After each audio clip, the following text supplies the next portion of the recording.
Yan o, titignan nyo naman. Punong-puno ng gulay. Mas maraming gulay, mas masarap. Lapo ng sabaw. Yun, isang napagandang araw sa inyo mga manaw. Yung episode natin ngayon, magluluto tayong sinigang na pork belly. Ayun, meron tayong pork belly. Pinakulo natin ito para siguradong malinis at malambot na siya. Yan ano gagawin natin. Manggisa muna tayong bawang at sibuyas. Kahit hindi na igisa to, pwede.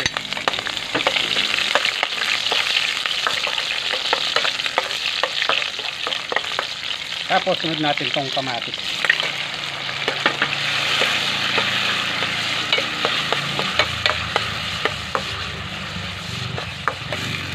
Yan, palalabasin muna natin yung katas ng kamatis. Yan, dahil naglabas ng katas yung kamatis, sunod na natin tong pork belly. Igisa-gisa muna natin dito para manuot yung lasa. Yan, timplahan natin ng patis.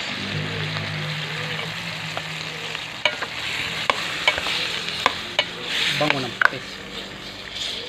Tapos sunod natin tong gadi. Medyo matagal lumambot eh.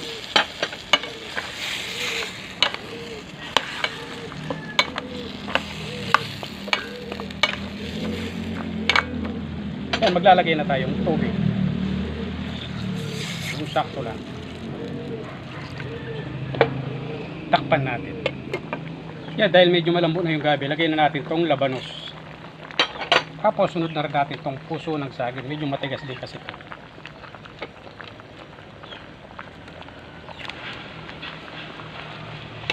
Lalagay na natin itong sinigang mix.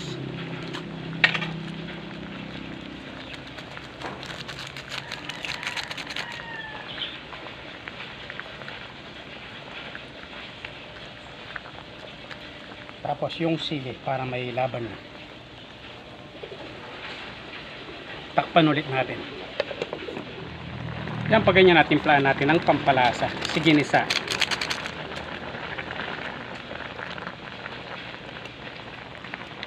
Lapo na sabaw. Ito yung masarap. Tapos lagyan natin tong kangkong. Napadami yung kangkong natin.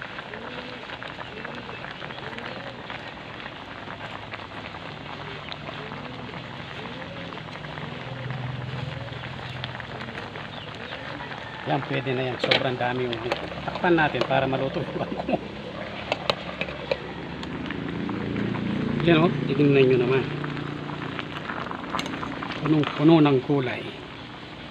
Mas maraming gulay, mas masarap.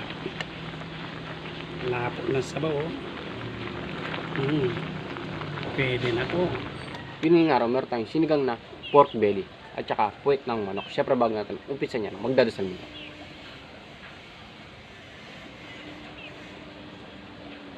Dito tayo. Gulay. Kain po.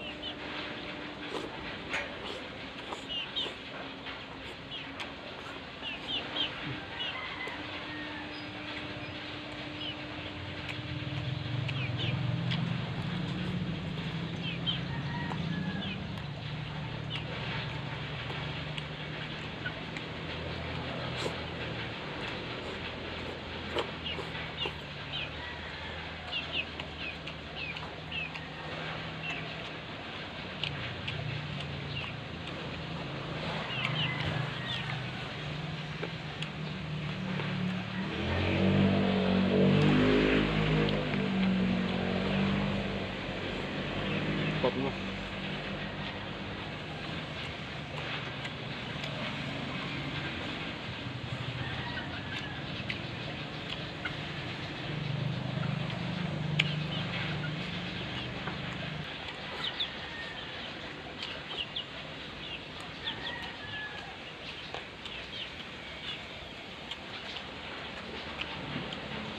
Yung chicken tig. Paldew sa Kapampangan. Sarap talaga to. Kaya lang makolesterol.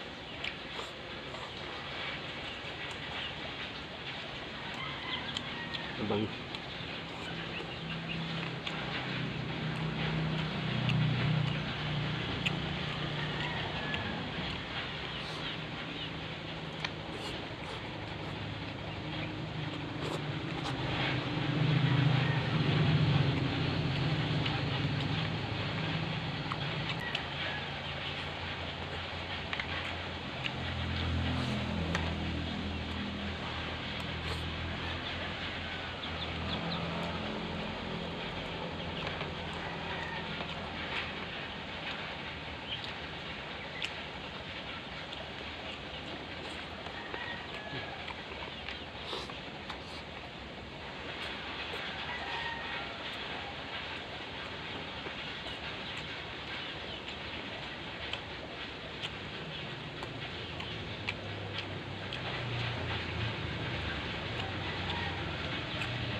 Ito, paborito ko to.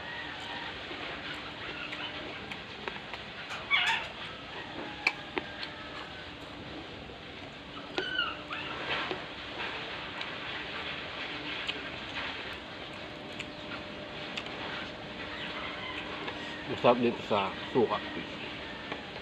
Pero magtumas man tayo.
Last.